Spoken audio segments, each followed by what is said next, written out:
मैं डॉक्टर मितुल त्रिवेदी।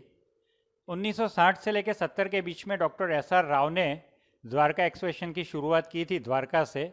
बाद में 1998-99 में ये संशोधन सूरत के पास ओलपाड़ के नज़दीक डभारी करके जो समंदर का किनारा है वहाँ पे भी एक दूसरी टीम ने वहाँ से काम करना शुरू किया था और मैंने 2007 में वो काम ज्वाइन किया था। Marine archaeological survey of India को ज्वाइन किया था और 2011 तक ये संशोधन चला था, तब मैं उस टीम में मेंबर था। करीब 50 साल का ये संशोधन है। द्वारका से लेके इस तरफ कोसंबा तक का जो पूरा विस्तार था उसमें जो संशोधन हुआ वो 50 साल तक हुआ। इसमें ज़मीन के ऊपर भी काफ़ी सारी चीज़ें मिली है, ज़मीन के अंदर भी काफ़ी सारी मिली, समंदर के अंदर भी काफ़ी सारी चीज़ें मिली है।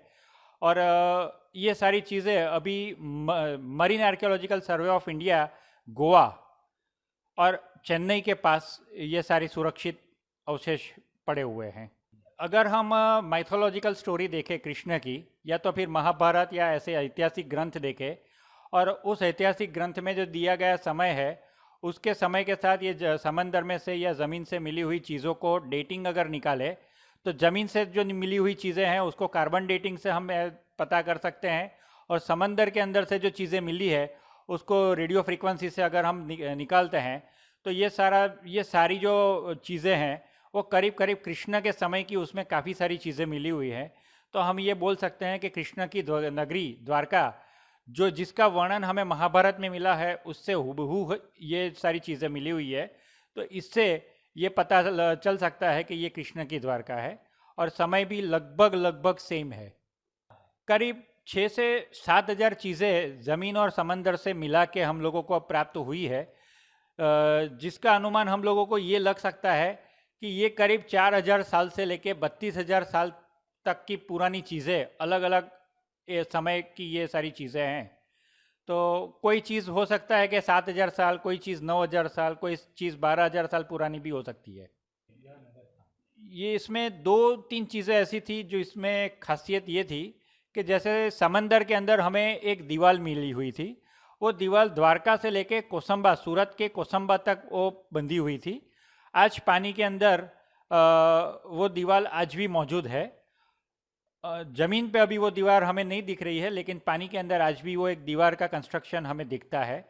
और दूसरी एक चीज़ हमें वहाँ से जो मिली थी उसकी खासियत ये थी कि ये कोसंबा वन के आसपास, ये कोसंबा के नज़दीक जो हमारा डभारी ओल के पास जो एक जगह थी, वहाँ से समंदर में से एक पेड़ मिला था। इतना पुराना पेड़ मिलने के बावजूद भी वो उसमें ना तो कुछ सड़न जैसी चीज़ थी, ना कुछ उसमें कुछ बिगड़ा हुआ नज़र आता था।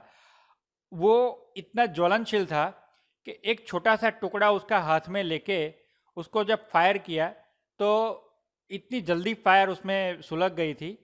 और दूसरी बात ये थी कि उसमें से जो स्मेल आ रही थी, जो सुगंध आ रही थी, वो स्मेल करीब 1 स्क्वायर किलोमीटर के एरिया में फैल गई थी। तो ये पेड़ आज मरीन आर्कियोलॉजी के पास वो भी संग्रहित है।